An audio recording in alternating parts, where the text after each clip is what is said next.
Everybody, welcome back to another webinar from positive-performance-coaching.com. And we're going to talk about, should you be training and racing in the heat? We're going to discuss heat illness, the types of heat illness, and probably the thing that you're going to be the most interested about, I've saved to the very end, and that's athletic acclimation strategies. So most of the athletes that I work with are cyclists and runners, but you might be able to find some information in here that would prove very helpful. So, as I said, this is Coach Rob, owner of Positive Performance Coaching. I'm really happy you're here. And I coach cyclists and runners, multi-sport. I'm the owner of Positive Performance Coaching. We provide tailored training for all levels of athletes, competitive, recreational, from beginners to professionals, juniors, athletes all over the world. So let's get into some of the specifics. Is it too hot to train or race? And our simple answer is probably, and the long answer is maybe. The thing is that all coaches suffer from this, and that is that most of our answers end with the word or the phrase, it depends. So we're going to cover the following items. I've got a caveat that I want to share before we go too much further. When it's potentially too hot to train or compete, types of heat illness, acclimation strategies, Q&A, references, and how to get in touch with me. So here's the big one. I am a coach. I am not a medical professional. I don't play one in TV. I am just a coach. I may not be your coach. Every athlete that I work with signs a liability waiver. If you are not a part of the practice, please understand that the information that I share is going to be very general. It's not directed to the individual. If you need that kind of assistance, then you need to get in touch with me. Always seek your doctor's guidance. Always, always, always. If you're getting ready to start a new training program or it's your first time, please talk to your medical professional first to make sure that they think that you're starting somewhere that's from a safe space. When is it too hot to train or compete? Well, first and foremost, I'm going to apologize right off the bat. This is a few more slides than I wanted for this topic, but it's one of the most studied areas in sports performance and in human performance. I would have to say that a lot of the information that's available to us from studies is going to be around people who work in hot temperatures and military studies, people who have to train for military service in hot temperatures. So we're only starting to, in the last 10, 15 years, see some really big focuses on everything from what's too hot, how much heat load. There's all kinds of things, but we're going to cover things from a 50,000 foot view. We will get into some detail here. So the two things that we look at in measuring how hot is it outside, it's used to be that you would just look at a thermometer, put your thumb in the air and go, okay, it is what it is, and I will deal with it and suffer through it. However, nowadays we have some better information to look at. Air temperature plus relative humidity is a heat index. So anytime that the relative humidity is 60% or greater, you're going to start having some pretty big problems with actual dealing with heat and heat load as an athlete. Now, we have a newer, more experimental process known as the wet bulb globe temp, or it should be WBGT. It's an experimental tool indicating heat stress on the body when in direct sunlight.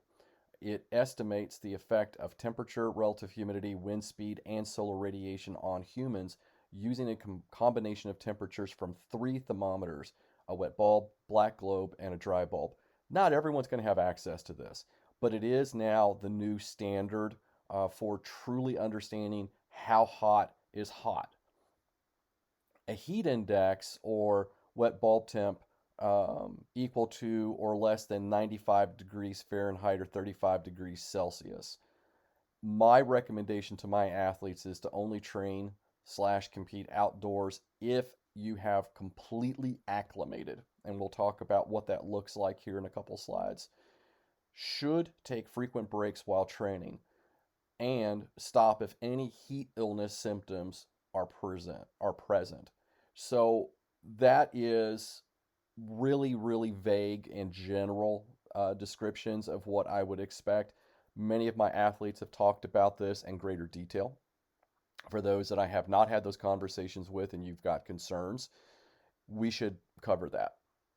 Now, a heat index or what wet bulb temperature greater than 95 degrees Fahrenheit or 35 degrees Celsius, I really would like to see all of my athletes train indoors, especially any of my athletes that are greater than 59 years of age. I would also think very closely about competing outdoors. Now, when we start looking at a heat index greater than 95 degrees, you're talking about an actual air temp plus relative humidity. And humidity in and of itself isn't necessarily a bad thing, but you add in dew point, which is not really part of a heat index measure, you start to get very uncomfortable scenarios where you're sweating so profusely that you just can't keep up. Also, anyone less than 59 years of age, you can and complete acclimation prior to outdoor training or competition, you should be okay in some circumstances. That's another one of those things where it's going to be between me and that unique athlete. Just because someone's gone through an entire acclimation protocol does not necessarily mean that they're going to be ready for high temp competition. It's going to be down to the individual. These are ranges to look at as an individual and as a coach. I'd also like to add that juniors under the age of 18 should follow the same guidance for anyone greater than 59 years of age. Because you're going to find here pretty quickly that juniors and older folks that are not acclimated probably stand to have the greatest risk for heat illness. When we talk about heat illness, we need to talk about, there's several types here. Uh, it's caused generally by prolonged exposure to high temps and humidity. And if you know those things that can be caused by this and what the symptoms are, you have the ability to avoid these illnesses that will keep you away from training and competing. Heat illness is often related to the environment and the way the environment is affecting one's ability to dissipate heat. Uh, Everything from a rise in temperature and humidity, strong direct sun exposure, and still air. So if you've ever been out running or cycling and you've discovered that the moment that you stop moving through air and you are not in the shade and you're in direct sunlight, how much hotter it feels almost instantaneously. It can become very dangerous. Exertional heat illness is not something that gets talked a lot, but it should. It's primarily caused by an individual's own heat production, and it can occur in all types of weather. It doesn't have to be hot. It can be cold. So, for instance, let's say that you're going out for a long winter run and you're a bit overdressed for it, or maybe you're doing something silly like wearing one of these sauna suits and you're trying to go out and run a 5K in a sauna suit, and maybe it's not necessarily cold, it's just mild or maybe a slight chill in the air. You can overheat yourself very quickly. Many heat related illnesses, they're temporary conditions in a lot of these cases that you'll see soon. But there are some that have longer term consequences, and we'll get to that. So we have mild and severe heat illness. Mild heat illness, many of us have had to deal with over time. Heat rash and heat cramps are probably the two biggest offenders. Some people would even throw in here sunburn. I don't think that that's really a true addition to heat illness. Matter of fact, these definitions come from the United States of America, CDC, the Center for Disease Control, and they don't recognize sunburn, but some of us do. So anytime that I'm dealing with hot temperatures and very bright non-overcast temperatures, or I'm sorry, overcast skies, I am going to be wearing sunblock. Now, heat rash quite often in cyclists is going to be found under the undercarriage, your bottom if you like. And it has to do with the combination of friction, profuse sweating, and just the going back and forth and rubbing of chamois and maybe poorly fitted shorts and bibs against skin. That's a commonplace. You may sometimes find it on your shoes. You may actually be surprised and find it on your forehead because quite often, if you're sweating profusely through your helmet, and maybe it's an older helmet that you should have retired a season ago, those pads have a tendency to get crusty over time, and when they rub up and down on your head, it's going to cause heat rash. Now, cramping, there is no one uh, fell cure for cramping. Everybody's a bit different, and sometimes what people describe to me as cramps, I don't think are cramps, but a pretty severe muscle strain. Not sprain like you've sprang a muscle, but strained a muscle. So, but a traditional heat cramp comes, when you've been sweating so much that you can't keep up with your fluid intake, your electrolytes are out of whack, and the next thing you know, you've got this muscle that'll twist on you, knot on you, start pulsing on you. Those certainly are cramps. If you've got a muscle that just seems like it's giving up on you, gets tight, it's obviously starting to get painful to the touch. That is, not necessarily a touch, but either in an eccentric or concentric movement. Then you have strain. Now, this one is not something that I'm as familiar with any of my athletes or myself in practice, and that's heat syncope. And syncope is just an interesting word for describing feeling dizzy or faint. If you've ever stood up very quickly after you've been sitting on the couch for a while, and if you have, maybe you've got blood pressure issues to begin with, or you have a very low resting heart rate because you're a very well trained athlete, then you may find that getting up will make your head feel, as a friend of mine says, swimmy. And the problem with heat syncope being called a mild heat illness is a little scary for a cyclist or a runner. Is that if all of a sudden you start feeling faint and you do keel over and you're on a bike, that's downright dangerous. So to me, it kind of crosses the line of what truly should be considered a serious hazard or a mild hazard. Lastly, heat exhaustion. That's your body's response to excessive loss of water and salt and through excessive sweating. You'll notice here that I'm not giving out a bunch of symptoms or first aid treatment. I'm not going to do that again because, once again, I am not a medical professional and I don't feel it's in my position to do this. So I have listed in references links back to that information that you can find pretty quickly. I'll also add them into the description here of the YouTube video, and that way you can go directly to those links. Now, one of the things that I'll add about heat exhaustion is the early warning indicator for heat stroke. Now, when we take a look at severe heat illnesses, we'll see two here, and they're both insanely serious: rhabdomyolysis and heat stroke.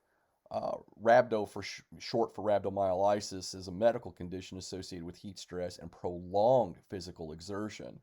So, rhabdo causes the rapid breakdown, rupture, and death of muscle. When muscle tissue dies, electrolytes and large proteins are released into the bloodstream, and this can cause irregular heart rhythm, seizures, and damage to the kidneys. Now, most of us that have been around the block for a while have done lots of training, everything from boot camp style training to super, super high intensity HIIT types of training, CrossFit, things like this. Rhabdo can be a very, very serious concern. Quite often, it has to do with the athlete not being acclimated and not having the level of fitness to participate in that type of training. So, I'm always seriously concerned about people who want to just jump in to some crazy high intensity, high impact style of training in a group setting and just assume that everything's going to be okay. Group fitness instruction is a very interesting dynamic between personal trainer and individual athlete. Not all personal trainers are going to look at the individual, they're going to look at the group when they're group fitness instructors. And so, while they may have various types of training around um, uh, cardiopulmonary, things like that, but they may not have all of the background necessary to see those signs of heat exhaustion. Heat stroke is the most serious of all of these, and it's really when the body's temperature rises rapidly, and we're talking core temperature, that your sweating just stops and the body is unable to cool itself. And what we're looking at is core temperatures above 105 degrees Fahrenheit. Um, Within 10 to 15 minutes, heat stroke can cause permanent disability or death. Seizures are common. Brain damage can be common. It's pretty bad. As a matter of fact, when you take a look at high school sports, especially summer sports where summer training is mandatory, this is one of the top causes of death in young athletes. So, some final words. Anyone can develop any one of these heat illnesses, but it is most common in young, elderly, and very active people. So, if you're one of my folks, you're very active. If you are watching this webinar, you too are probably going to be very active or thinking about becoming very active. Knowing the symptoms, it's critical to applying first aid. So, if you understand what's happening to you, you know how to react. And again, as I am just a coach, not a licensed medical professional, I advise you guys to learn more about the symptoms and treatments located at the CDC website. Again, this link will be provided in the description front and center where you can get the information about more detail on the actual responses or effects of heat illness as well as first aid. What I really was interested in talking to my athletes about today was acclimation strategies, and this too may have a couple of caveats along the way. Uh, Again, probably the biggest one is everybody's different. There is no one size fits all in sports performance or human performance. The best ways for athletes to prevent heat-related illnesses are to acclimate to hot conditions prior to training, heavy or racing, or training heavy or racing in hot weather. You want to monitor and manage hydration requirements. Remember, when I said requirements, again, what did I say earlier? There is no one size fits all. Everybody's a little bit different, and I'm going to do a real quick thing here on hydration. And then incorporating cooling techniques. Why are these two things in blue? These are things, one, I've talked about hydration requirements many times on this YouTube channel, prior podcasts, articles on the website that you can find. I'm not going to link to those, there's just so many of them. But I have not spoken much about strategies for core cooling pre, intra, and post and what it does for an athlete because it can be a performance boost, something I want to do in the future. So we're trying to manage core temperatures to help with the acclimation process. The biggest one is going to be through hydration. What's interesting to me about hydration is that far too many athletes don't take it seriously enough. I've heard some stories going back 20, 30 years about some of the crazy behavior of coaches in high school sports, which have radically changed in the last 20 years. We have some very strict laws now on the book nationally on how athletes are supposed to be treated when they're allowed to have breaks and how much fluids they should be taking in. And it does become a coach's responsibility in those settings. Now, as me being a private coach, I have coached teams, cycling teams, and a handful of multi-sport teams, but most of my experience has been one-on-one. And like I said, I have discovered that in 9 times out of 10 cases, everybody's different. Now, the general rule of thumb is with my athletes, and I'll give this and we're going to move on, is that we're looking to drink every 5 minutes, regardless of thirst level. I set a timer on a bike computer as a reminder, and I am off to the races. I just reach down, I grab a bottle, and I don't, chug the water. I'm just taking a draw off of a sport bottle, or if I'm out running, a flask or a Camelback, hydration pack. And that keeps me well enough hydrated that I can get through 99% of my training. Now, what goes into that fluid is going to be determined about by heat and volume or time training.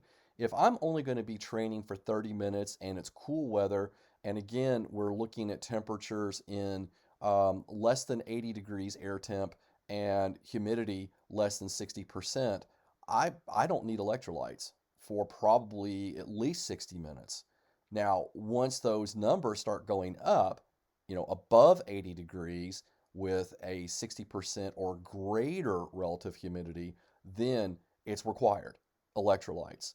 Now, if I'm going to be out for 90 minutes or greater in those same scenarios, I have to take on food.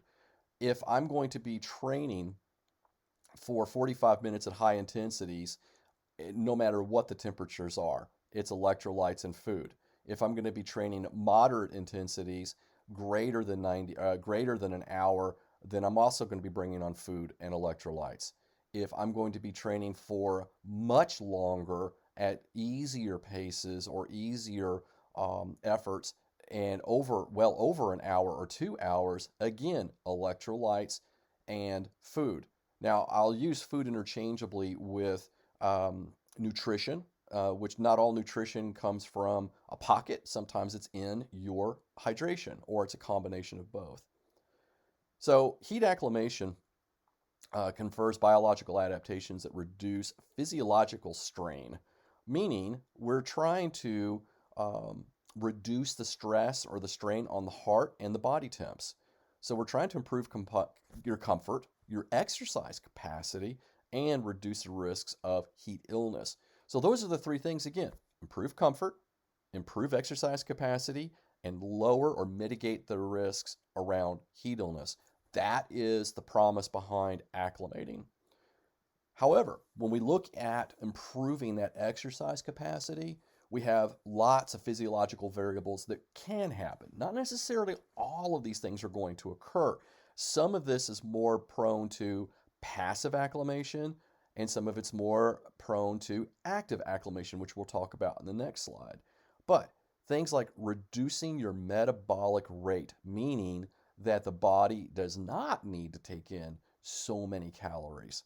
Skin blood flow improvement, sweat response improvement, uh, increases in plasma volume, cardiovascular stability, fluid balance improvement, lower blood pressure, heat shock protein development, stronger releases of human growth hormone, red blood cell, exceptionally large amounts potentially, shorter recovery, and quote unquote runner's high.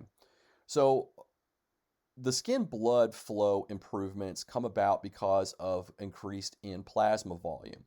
When you increase plasma volume and you can improve the flow of blood to the skin, you're also going to improve your sweat response. Those three things are all interlinked, and that's why they're at the top of this. And if we can keep the outside of the body cool, guess what happens? The core also stays cool. The cardiovascular stability comes from being able to reach homeostasis. If the body is accustomed to something, guess what? It's going to want to stay in that space. So the more that we slowly acclimate to cold or hot temperatures, then the stability of the heart rate or your heart rhythm will be more consistent.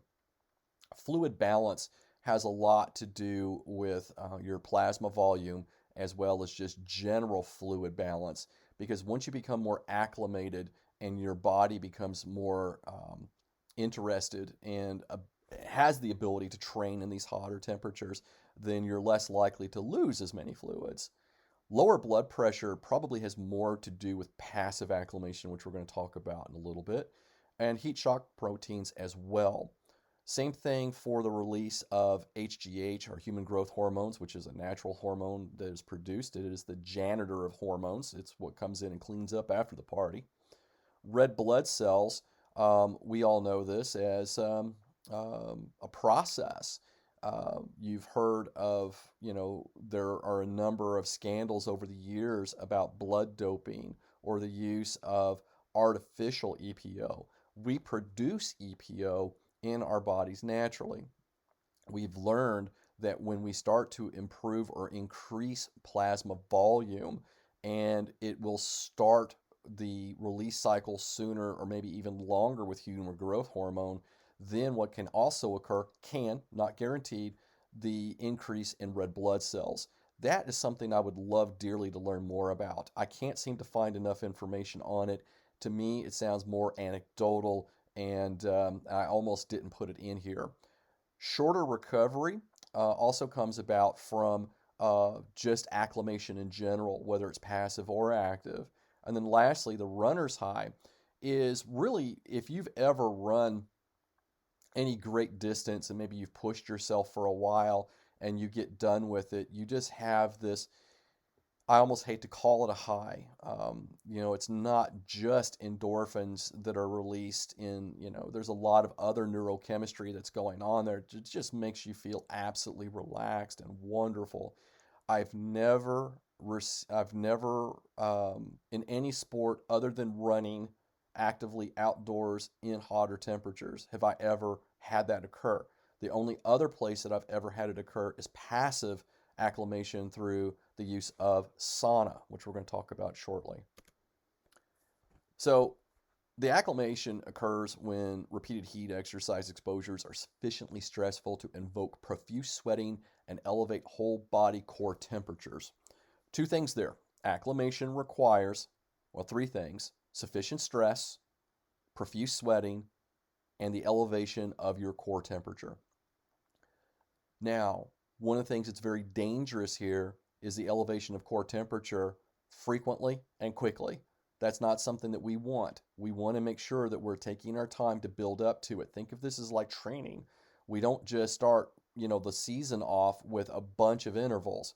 We may take it easy, do some steady state work and some muscle endurance work, things that are not yanking on tendons and joints and raising the heart rate very quickly. This is the same concept. We're going to take about 1 to 2 weeks of 90 minutes daily heat exposure. That is where you want to end up. Okay, that is where we would max this out outdoors. This is active. Heat acclimation is specific to climatic heat stress, desert or tropic, and physical exercise intensities the athletes are exposed to. So, to unwind that, unpack that, we're talking about desert, dry, hot, tropic, hot-ish, high humidity, high dew point, hard to sweat, or hard to stop sweating. And then exercise intensity, the demands of your competition or your event in these two types of climates. So we can try to mimic some of that in smaller durations and frequent doses so that you do start to acclimate. The other thing too is that acclimation, of course, is not permanent. It disappears if it's not maintained. The benefits of heat acclimation are retained for approximately 1 week, and they start to decay about 75% loss after approximately 3 weeks once heat exposure ends. So, actively working and training in the heat is probably your best friend in the summer months. But if you're starting off the off season knowing that some of the first races that you do are going to be hotter or in climates that you're not familiar with, then you're going to have to introduce passive acclimation strategies, which we'll get to here shortly. The other thing that was really interesting in my research is reacclimating occurs more rapidly than the initial acclimation. So let's say that you did a lot of sauna work, okay, in the off season, and you got through your first few races that were all going to be in very hot climates, something that you're not accustomed to. Then you come back home and you're not doing anything in any hot temperatures, both actively or passively, and you lose all that acclimation. Well, guess what? If you start reacclimating again, either actively or passively, it's going to happen faster in that same year. That's really interesting, and I can believe that. I have some anecdotal experience in that myself. A day or two of intervening cool weather days, they're not going to interfere with your acclimation. So if we're looking at a 6 to 9 week acclimation period, and you have, a day or two out there that are cool, it's not going to wreck everything. So after achieving acclimation, training and heat acclimation can be interspersed by every second or third day. We're going to learn a little bit more about that here shortly and why that occurs. So active strategies, outdoor training acclimation. You're going to want to have optimal fitness before beginning your acclimation. So think you've already gotten through the vast majority of your off season. If you're working with me and we're in a periodized program, this would start to occur during the build phase, not during the base phases.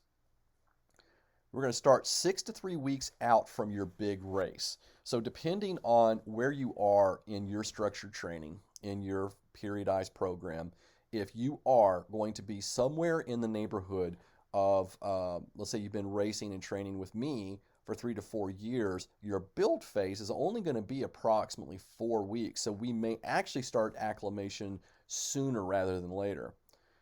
Heat acclimation efforts should mimic race day weather conditions. That's tough because if you're going somewhere that does not share the same type of weather that you have, then we have to start to intervene with some passive strategies with sauna.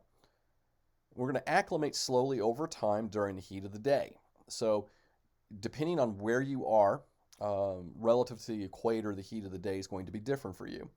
And we're going to start with 3 to 4 sessions per week at 10 to 15 minutes of time, building up to 90 minutes. Now, what's interesting here is you'll notice that I say zones 1 to 2 heart rate, whereas in the previous slide, we talked about trying to mimic the types of actual exercise training stress that you would be in within a race. I'm not a big fan of that, quite honestly, because if we're going to be starting slow, we're definitely going to work up, from zones 1 to 2, and then we're going to start to play it by ear. If we start to find that you're struggling with even getting that work done after 2 to 3 weeks in zones 1, zone 2, heart rate and or power, then we're going to have to start thinking about modifying your acclimation strategy. And here's the big one. This is the one that's kind of a follow-up on the previous slide. If you're not sweating profusely, you're not acclimating. You may discover over the 6 to 3 week period that you lose your thirst response during outdoor acclimation. This is not an excuse not to drink or eat. You must continue to drink every 5 minutes and eat every 20 to 30 minutes. Now, back to not sweating profusely, you're not acclimating. That goes back to the previous note about once you have acclimated and you're not sweating profusely, then you can start to back out the number of days that you're trying to acclimate. That becomes a lot easier to do with passive strategies, as you'll learn here soon. So, passive strategies, indoors, post-training. We're going to optimize fitness again before beginning heat acclimation. In my particular case, I do a lot of passive sauna work year-round. There will be times of the year where it's like, absolutely not, I'm not getting in that sauna. It's already 90 degrees outside, and I can't bear the fact of that much more heat exposure. But for the most part, I'm in there year-round. But when I have a concerted focus before an A race, whether it's early season or late season, I'm going to start 6 weeks out, and I'm going to build up to that starting at 15 minutes to 60 minutes, 2 to 4 times per week at 150 degrees Fahrenheit. Now, there are saunas that will reach much, much higher temperatures than that. If you start looking at some of the studies that are out there on sports performance, aging, longevity, mortality, there's a ton of wonderful studies that have been done on these benefits of utilizing dry saunas. Again, we're not talking about a hot bath. We're not talking about hot tubs or jacuzzis. We're not talking about steam baths. We're talking about dry saunas. And there's two. You have the traditional Finnish sauna, or you have the far infrared saunas. Most of the far infrared saunas that are on the market are going to max out at approximately 150 degrees Fahrenheit. Those temperatures don't come immediately. The moment you turn that on, it's going to take a minute to heat up the air in that room and get that in there. One of the reasons why I really like a far infrared sauna is that heat penetrates tissues instead of, like a heating blanket that you might have for trying to recover from an injury. You might find that only penetrates maybe 2-3 millimeters, into the, just past the surface of the skin. Whereas far infrared is going to go deeper, 1-2 inches. and it's wonderful. Again, if you're not sweating profusely, you're not acclimating. So one of the things that you may discover is that the way I do this is that post training. So I look at my four toughest workouts of the week. Okay, I'm going to have 2 days of some sort of interval based training and then 2 longer days in the saddle. The rest of the days are going to be made up of recovery days or what I might call a free ride, a very easy ride. But the other 4 days are kind of where you might find the most training stress. So the moment that that work is done, then I'll get in the sauna and I'll start at 15 minutes at 150 degrees. And I probably won't get a big sweat as I've been doing this for so long. But then the next week, I'll take it up to 20 minutes and then I'll start seeing the sweat come on. Then I'll go to 30 minutes and the sweat really should come on. I start to see just pouring around 40 and certainly 60 minutes. Now, when I start going into the sauna for 60 minutes and I'm no longer sweating profusely, I'm certainly sweating, but it's not pouring off of me, then I know, guess what's happened? I've acclimated. And then what I can do is either lower my amount of time in the sauna by cutting back the time on those same 4 days, or what I can do is go down to 2 days a week after the two toughest workouts, the two interval based workouts, and not get in there over the weekend. So, this is an evidence based coaching practice. And as you can see with this giant laundry list of 17 links, and I've certainly done a lot more than that in other articles and webinars, these are all of the things that I went to. Everything from various medical institutions that we would all recognize, at least here in the United States. Many places where we can learn about various sports and human performance studies. The CDC is what was mentioned earlier. And weather.gov here in the United States had some wonderful information on charts and graphs for heat illnesses around heat index as well as the wet bulb temperature that we discussed. So, questions. This is a lot of information to take in. I fully anticipate that very few people are going to go through this entire webinar, but I felt like this was something that's been missing from my practice to my athletes, something that they can fall back on and get some information about, at least leading to probably more conversation about how we're going to move them forward for really hot racing. The last several summers have been hotter than normal, and our winters have been colder than normal. And so what is another takeaway here for you is that the heat acclimation work that you do in the summer can actually prepare you for being more acclimated to colder temperatures. I don't have a link to that study, but it does exist and it has been proven to be effective. All right, lastly, if you need to reach out to me, you do want questions, you're not one of my athletes, and you want to start that process, you can reach me at rob@posperformancecoaching.com. You can go to my website and fill out a form under About Us in the contact area, or you can DM me at Twitter at rgrissom. And lastly, if you want a coaching consult or you want to start the process and you're just feeling overwhelmed as an athlete, whether you're recreational or you are competitive, go ahead, give me a call. The first call, 30, 40, maybe 60 minutes at max is on me. After that, we start talking about services and how I can move you forward. So give it a thought, think about it. If you've gone this far in the webinar, I really appreciate it. Do me a huge favor. If I earned that, go ahead, give me the like, subscribe. We're so close. We need 100 subscribers, and to me, it's a little sad that it's taken this long to get that close. But it is what it is. I don't put a lot of social media effort in promoting this YouTube channel. But I do appreciate everybody that has recently signed up. Thanks, everybody. Have a great rest of your training week, and I look forward to hearing from you.